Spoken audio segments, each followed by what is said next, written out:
میرے نبی پاک علیہ السلام نے فرمایا جس کے ذمے بہنیں لگ گئی، اس کے ذمے بہنیں جس کے ذمے لگ گئی، باپ کمزور ہو گیا یا باپ انتقال کر گیا، جس کے ذمے بہنوں کی ڈیوٹی لگ گئی، محبوب فرمانے لگے اس نے 3 بہنوں کی اچھی پرورش کی، اچھا ادب سکھایا اور عزت کے ساتھ رخصت کر دیا، یا 2 بہنیں اس کے ذمے لگی، اس نے آداب سکھائے، یہ ابو داؤد شریف ہے، ابن ماجہ ہے، اور پھر ان کو رخصت کر دیا عزت کے ساتھ۔ پھر ایک مقام پہ فرمایا چلو ایک بہن ہی اس کے ذمے لگی تھی،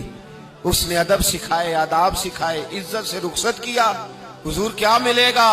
فرمایا باقی نیکیوں والوں کو ثواب ملے گا، جو بہنوں کا بوجھ اٹھائے گا جس طرح میری 2 انگلیاں جڑی ہوئی ہیں اس طرح میرے ساتھ جڑ کے جنت میں داخل ہو جائے گا۔ ابھی اس حق کا تعین کس نے کیا؟ نبی پاک صلی اللہ علیہ وسلم۔ اب اگر کہیں یہ کہا جائے کہ بس بھئی صحیح ہو گیا،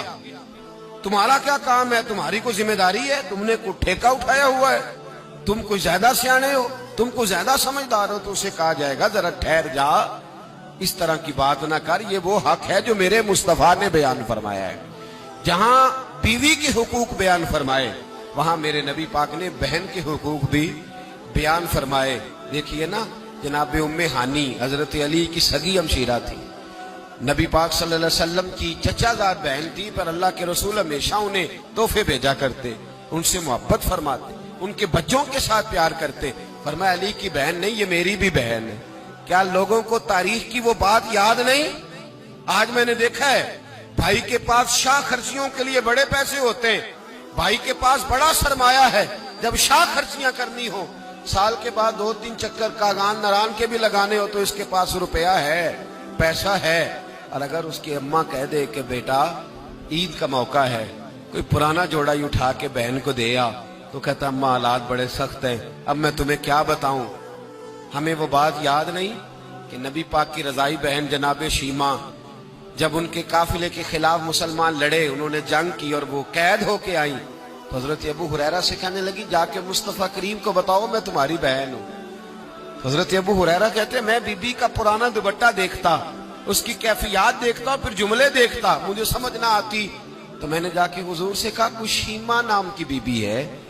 تو کہتے ہیں ابھی میں نے جملے بھی پورے ادا نہیں کیے، نبی پاک ممبر سے اٹھ کے کھڑے ہو گئے اور رسول پاک کی چادر مبارک ممبر پہ رہ گئی، محبوب اٹھ کے گئے اور پھر جناب شیمہ کو گھر لے گئے اور پھر فرمایا عائشہ کو بلاؤ، فاطمہ کو بلاؤ، سودا رفسہ کو بلاؤ، ان سب سے کہو آؤ دیکھو میری بہن میرے گھر میں آئی۔ یہ رشتوں کا احساس، یہ رشتوں کی کیفیات، یہ درد، یہ سوز، یہ حضور نے ہمیں تعین کر کے دیا ہے، یہ نبی پاک علیہ السلام نے ہمیں بتا کر کے دیا ہے۔ حضور نے ڈھیروں تحفے دیے اور ایسی آفر کی جس کے لیے امت تڑپتی ہے، ترستی ہے۔ حضور نے فرمایا شیمہ اگر تو پسند کرے تو تیرے لیے مدینے میں مکان نہ بنا دوں، اگر تو کہے تو یہاں تیرے لیے مکان نہ بنا دوں، جہاں 70,000 فرشتے روز سلامی دینے آتے، یہاں تیری پکی رہائش نہ کر دوں۔ عرض کی یا رسول اللہ میرے خامند کا گھر، میرے بچوں کا گھر، جہاں میں بیاہی گئی، جن کے حقوق آپ نے بیان فرمائے، میں وہاں جانا چاہتی ہوں۔ حضور نے ڈھیروں تحفے دے کے رخصت کیا۔ تو میرے بھائی بہن کا ایک حدیث ہے مشکات شریف، مشکات میں حدیث ہے، ایک حضور علیہ السلام کے صحابی تھے جو نبی پاک کی بارگاہ میں بیٹھے رہتے تھے، اس پر شارحین نے بڑا کچھ لکھا ہے، کہتے ہیں وہ علم دین حاصل کرتے تھے یا جہاد میں مصروف رہتے تھے۔ ان کا ایک بھائی تھا تو وہ تجارت کرتا تھا، کاروبار کرتا تھا، یہ مشکات ہے۔ ایک دن آ کے عرض کرنے لگے یا رسول اللہ صلی اللہ علیہ وسلم اسے سمجھائے کوئی کام بھی کرے، آپ کے پاس بیٹھا رہتا ہے، ڈیوٹی ساری میں کرتا ہوں۔ تو محبوب فرمانے لگے خاموش ہو جا، ہو سکتا ہے رب کریم جو تجھے رزق دے رہا ہے وہ بھی اس کی برکت سے عطا فرما رہا ہے، اس کے نصیب کا اللہ تجھے دے رہا ہے، ہو سکتا ہے اس کے توسل سے، پتہ نہیں اللہ کس کی وجہ سے دے رہا ہے، کس کے حصے کا تیرے گھر بھیج دیتا ہے۔ امام حسن رضی اللہ تعالیٰ عنہ جب کسی شخص کو کچھ دینے جایا کرتے تھے تو فرماتے تھے بھائی یہ نصیب تیرا تھا،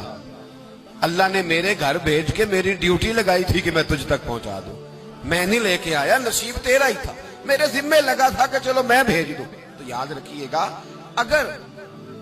کچھ جگہوں پہ ہمیں حقوق ادا کرنے پڑتے ہیں